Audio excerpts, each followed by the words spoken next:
Officer Bar Brady was up in the outer concourse of this amphitheater with Scorpio Sky and Ethan Page. Remember Scorpio Sky, such a stand-up babyface guy with SCU and a great athlete, and they had future plans for him, and then they all disappeared for I don't know how long, and now he's a heel, and he's really trying hard to be a heel.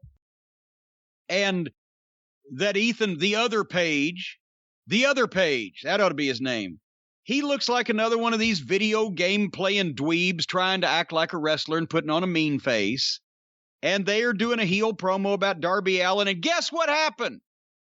Their promo got interrupted with physicality. Darby Allin just flies in and gets in a fucking fight with him. They're on the upper concourse, and they stop Darby Allin and throw him halfway down a set of concrete fucking stairs.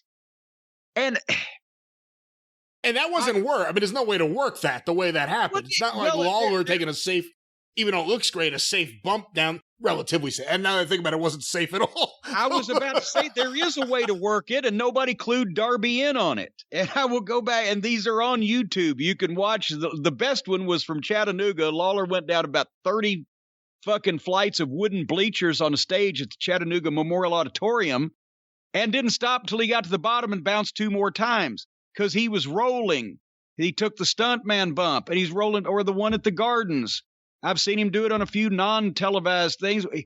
He gets nailed. He starts falling backwards. He sees where he's going, and then he rolls ass over tea kettle and keeps going. Darby rolled once, hit a couple more places, and bounced once, and fucking laid there on the landing. He didn't even go all the way down. And what I wrote here, I said this was not as nearly impressive as any Lawler bleacher bump I've ever seen, and probably hurt 5 times as much because he just threw himself down the fucking stairs. So I know that he doesn't give a shit, and he's a fucking moron, and he's going to fracture himself, and he's going to have a very short career, and he's going to end up in a wheelchair or whatever. But hurt yourself that bad to take a bump that didn't look any better than this, and they didn't even have the sense to, in some way or another, shoot it from the bottom. They were at the top, and they threw Darby down the stairs, and when you throw someone down the stairs and shoot it from the top, it doesn't look as impressive as when you're shooting it from the bottom and somebody at the top gets thrown down the stairs. So they couldn't even fucking start at the bottom with the interview and then fight up the stairs while he was beating him up and then them knock him backward down. But anyway, this guy's going to fucking kill himself. And I don't care because I know he's doing it to himself. And so does everybody else. So instead of sympathy from once in a while something happening to this guy that he obviously doesn't mind taking, that you would go, oh, holy shit, that no good son of a bitch that did it might get some heat. Instead, it's every week. If the heels aren't doing it to him, he's doing it to himself. He's drugged behind a truck, or he falls off a fucking shelf in a bag, or he fucking gets thrown off of something, or crashes through something, or dives off a bridge on purpose. So why do we fucking give a shit at this point? You either think, A, nothing's going to hurt him, or B, we don't care because he's in on it.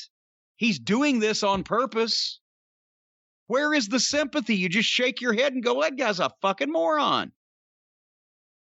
If they judiciously had him take a couple of wild bumps every so often that he was given, looking like it was against his will by some fucking heel, that would mean something.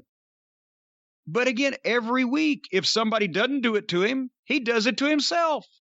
And he gets right back up. So who gives a shit?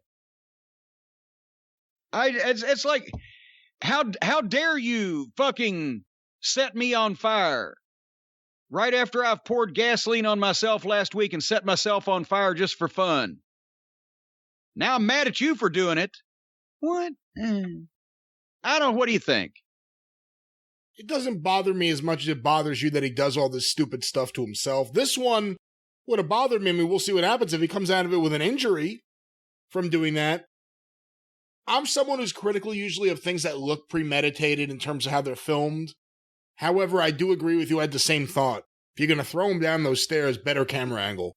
So you really have an idea of how far he went. Yeah, because he went a ways, but you can't tell from that perspective. That's right. Anyway, the next match was Dr. Britt Baker with Reba against Julia Hart. What are your thoughts on this match, Brian? You know, to be honest with you, I can't remember anything about it. Very good. Because I just wrote sure and moved on. The next match, unfortunately, I could have watched some of this, but I couldn't watch all of it. A 4-team tag match. The Varsity Blondes, Pillman and Griff Garrison, Lucha Express, Jungle Boy and Dino Douche, SCU, Daniels and Kazarian, and the Acclaimed. Both the rappers are back rapping. I would have only one of them is a rapper. Well, that's stretching it. I don't think one of them's a rapper. I would have watched this for Brian Pillman because of the timing if it was a tag team match. I would have watched this for SCU because I like them if it was a tag team match. I don't like Jungle Boy and Dino Douche, but the dinosaur generally screws something up, so there would have been comedy. But a 4-team match on this show already, and Dwarf Dongsucker is back. I thought that he had taken up baking cookies in a tree full time, and they'd gotten rid of him, but he was back, running around. So anyway, the winners get a tag team title match, and I didn't care. So what did you think? Because I didn't watch it. I kind of knew what the finish was going to be based on everything we've been seeing the last couple weeks with SCU, so I knew they would win. I don't like these multi-man matches, let alone multi-team matches. Didn't care for this match. At this point, I was ready for blood and guts. I didn't really want to see too much else on this show. I was ready to go out in the backyard and look at Cornette Creek is what I was ready for by this point in the program. And that's why I didn't watch it, because it's a 4-team match and that's all they ever do. And then none of them ever make sense and they're all the shits.